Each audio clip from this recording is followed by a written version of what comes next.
Chapter 4 ગાણિતિક અનુમાનનો સિદ્ધાંત ભાગ 3 સ્વાધ્યાય 4.1 સ્વાધ્યાય 4.1ના આપણે દાખલા જોઈ રહ્યા છીએ. એમાં પહેલો દાખલો મેં કરાવ્યો, બીજો દાખલો મેં હોમવર્કમાં આપેલો. હવે આપણે કરીએ દાખલા નંબર 3, જે તમને આપેલું છે 1 plus 1/1 plus 2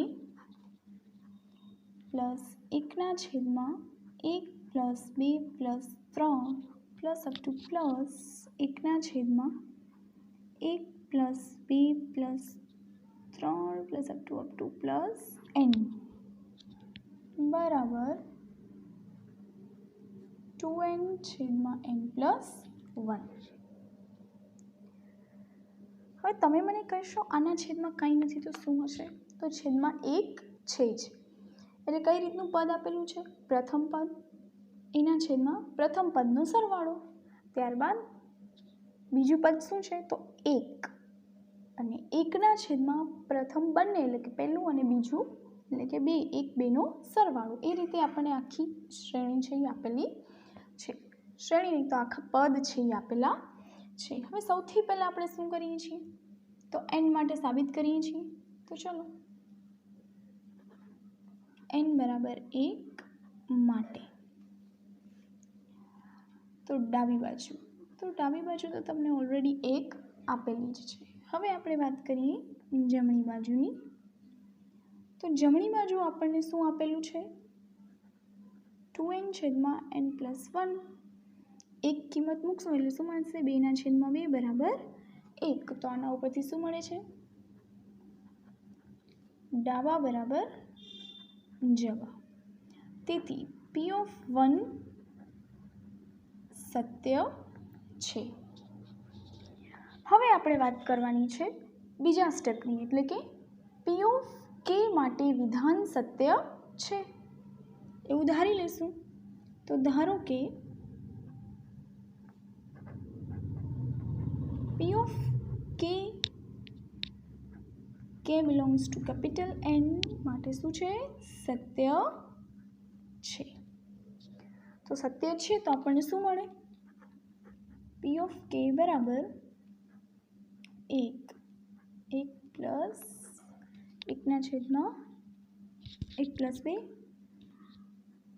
1 plus 2 plus 3 plus up to plus. હવે આપણે શેના માટે વાત કરીએ છીએ? તો કેસ માટેની વાત કરીએ છીએ. એટલે આપણને મળશે 1 plus 2 plus 3 plus up to plus k બરાબર 2k/k પ્લસ 1. આ થશે આપણું પરિણામ 1. હવે આપણે વાત કરવાની છે ત્રીજો સ્ટેપ, એટલે કે n બરાબર k પ્લસ 1 માટે. n બરાબર k પ્લસ 1 માટે આ n અને k બંને સ્મોલ લેટરનો યુઝ કરીએ છીએ. માત્ર ને માત્ર કેપિટલ લેટર જ્યારે નેચરલ સંખ્યા એટલે કે બિલોંગ્સ ટુ n સેટની વાત કરશું ત્યારે જ કેપિટલ nનો યુઝ કરીએ છીએ. ચલો, હવે આપણે બતાવવાનું છે k પ્લસ 1 માટે. તો શું થશે? 1/1 plus 2 1/1 plus 2 plus 3 plus up to plus 1/1 plus 2 plus 2 up to k. અને એના પછીનું પદ કયું આવે? તો k પ્લસ 1 સુધીનું. 1 plus 2 plus 3 plus up to plus k plus 1 સુધી. ચલો, હવે આપણે જોઈએ તો આપણને k પદ સુધીનો સરવાળો તો મળેલો જ છે. પરિણામ 1 પરથી એની કિંમત મૂકી શકશું. 2k/k plus 1 plus 1/1 plus 2 plus 3 plus up to plus k plus 1. પરિણામ 1 પરથી બરાબર. હવે તમને 1 + 2 + 3 એમ સુધી આપણને k પ્લસ 1 સુધીનો સરવાળો કરવાનો છે. તો આ સરવાળો તમને આવડે છે, તમે 10મા ધોરણમાં સમાંતર શ્રેણી ભણીને આવ્યા છો. પ્રથમ પદ એનું શું મળે છે? 1 મળે છે. સામાન્ય તફાવત શું મળે છે? તો એ પણ 1 મળે છે. અને કેટલા પદની વાત કરવાની છે? તો k+1 પદની વાત કરવાની છે. તો આટલા પદનો સરવાળો જે આપણે શોધી શકીએ છીએ. હવે આને આપણે Sn તરીકે યુઝ કરીએ છીએ 10મા ધોરણની અંદર, એટલે કે Sk+1 પદનો આપણે સરવાળો કરીશું. હવે આપણે આ બધાનો સરવાળો કરીએ છીએ અને કેટલા પદનો સરવાળો કરીએ છીએ?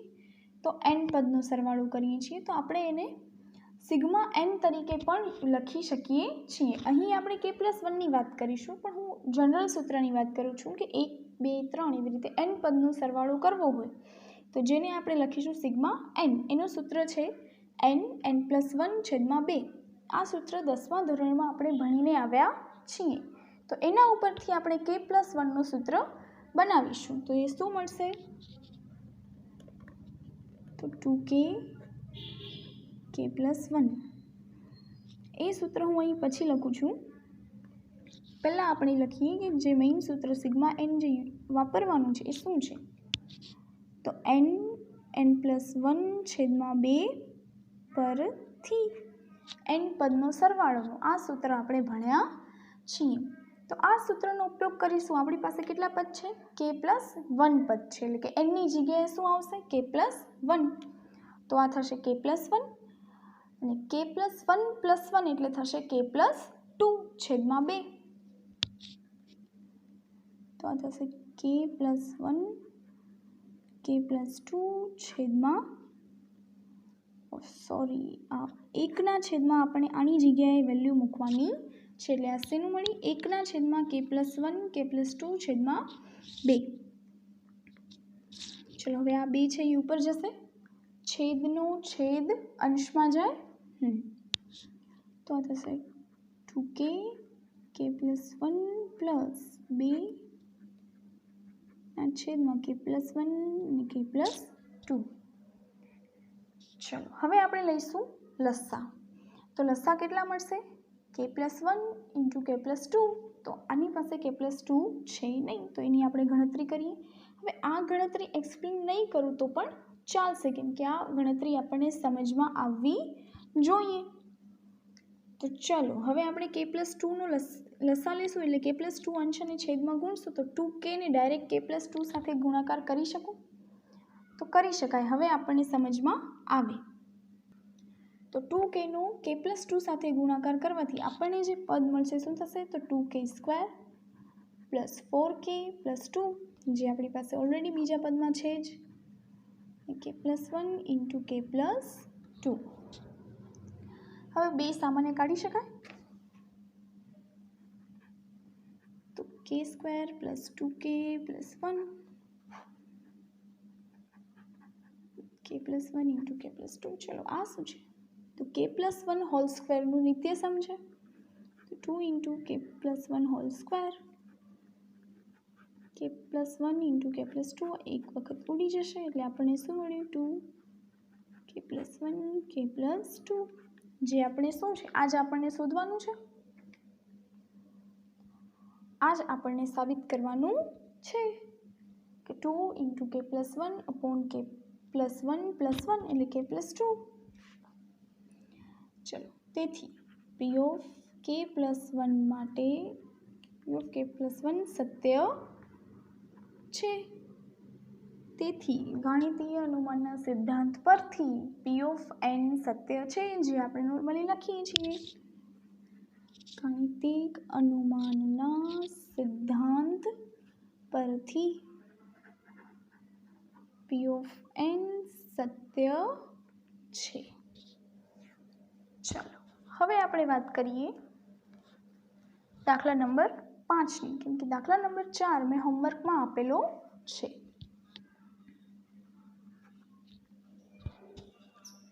ચાલો દાખલા નંબર 5ની આપણને રકમ આપેલી છે 1 × 3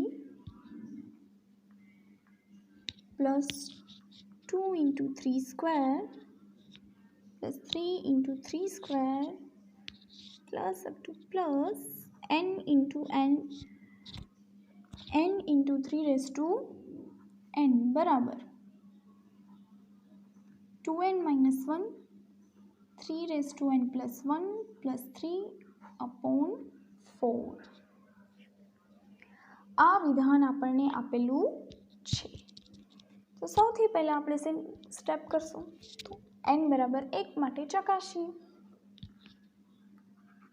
n बराबर 1 माटे तो n बराबर 1 माटे डाबा पहलू पद शुं छे 1 इंटू 3 એટલે આપણને મળશે 3। હવે જમણી બાજુ છે 2n minus 1 3n plus 1 plus 3/4 चलो n बराबर આપણે લીધા છે 1 પુટ આઉટ કરશો એટલે શું આવશે 2 માઇનસ 1 2 માંથી 1 જાય તો 1 ચલો એઝ ઇટ ઇઝ હવે 3 ની 2 ઘાત એટલે શું મળે 9 પ્લસ 3 चलो 9 प्लस 3 छेदમાં 4 तो 12 ના છેદમાં 4 બરાબર 3 તો આનો પછી શું મળે છે ડાબા બરાબર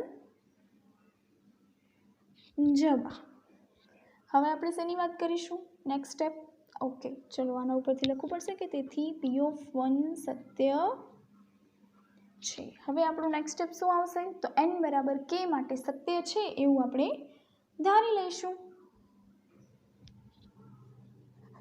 n बराबर धारो के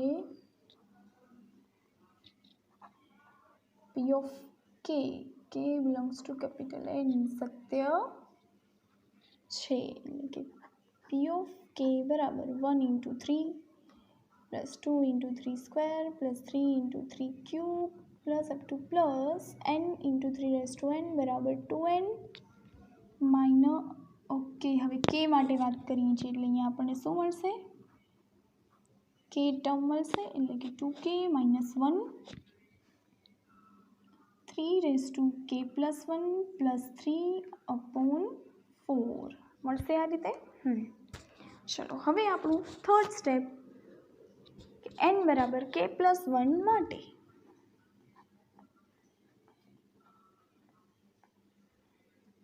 1 into 3 plus 2 into 3 square plus 3 into 3 cube plus up to plus k into 3k and plus k plus 1 into 3k plus 1 હવેની ગણતરી છે એ થોડી ધ્યાનમાં લેજો તો હવે આપણે k સુધીનો સરવાળો આપેલો છે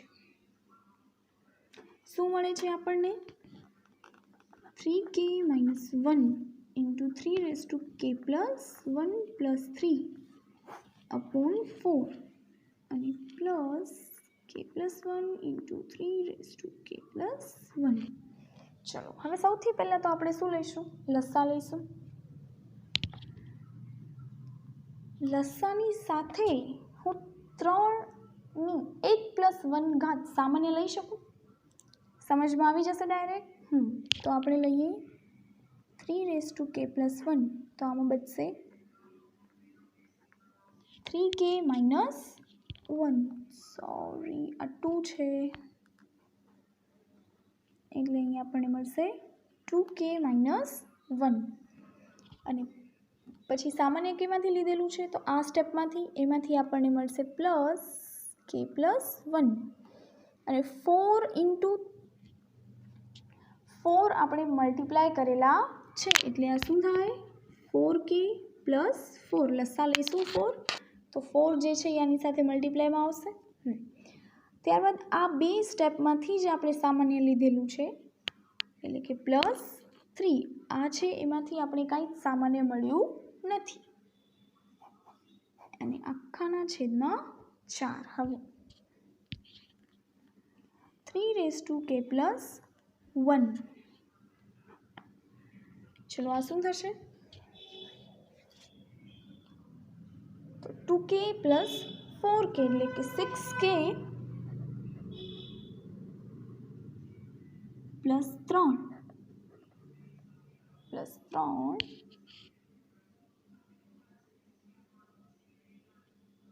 3k + 3 + 3/4 ચલો આમાંથી 3 સામાન્ય નીકળી શકશે. 3k + 1 × 3 6k + 3. 3 સામાન્ય કાઢે એટલે શું થશે? 2k + 1 છેદમાં 4. ચલો આ શું થઈ જશે? તો 3k + 1 + 1 2k + 1 + 3 આખાના છેદમાં 4. ઓકે, ચલો હવે આને k + 1 ના સ્વરૂપમાં લખવું હોય તો કઈ રીતે લખાશે? ચલો આ બે ગુણાકારમાં છે એટલે કે પદ છે આપણે આગળ પાછળ કરી શકીએ છીએ, એટલે કે એનો ક્રમ છે એ ચેન્જ કરી શકીએ. તો આ થશે 2 × k + 1 - 1 લખી શકાય. જે આપણને મળેલું છે કે 2k - 1 ના ફોર્મમાં લાવવું છે તો અહીંયા k ની જગ્યાએ હવે આપણે વાપરીએ છીએ k + 1 એટલે કે અહીંયા આવી ગયું k + 1. 3k + 2 + 3 / 4 જે આપણને સાબિત કરવાનું છે. તો તેથી Pk + 1 સત્ય છે. તેથી ગાણિતિક અનુમાનના સિદ્ધાંત પરથી Pn સત્ય છે. અચ્છા, આ n છે એ ક્યાંથી લીધેલું છે?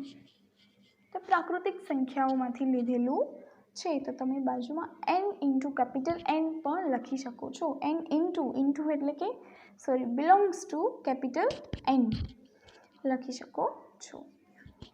ચલો હવે હોમવર્કની અંદર આજે આપણે આવો જ એક દાખલો કરવાનો છે, જે છે દાખલા નંબર 8.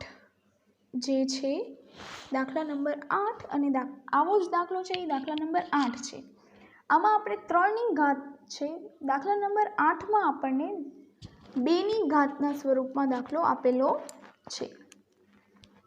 સેમ દાખલો છે. અહીં જેમ આપણને 3 આપેલા છે કે 1 × 3 + 2 × 3ની 2 ઘાત, એવી જ રીતે હવે 1 × 2 + 1 × 2 × 2નો વર્ગ + 3 × 2ની 3 ઘાત. આ જ રીતે આપણને દાખલો આપેલો છે. એટલે કે હોમવર્કમાં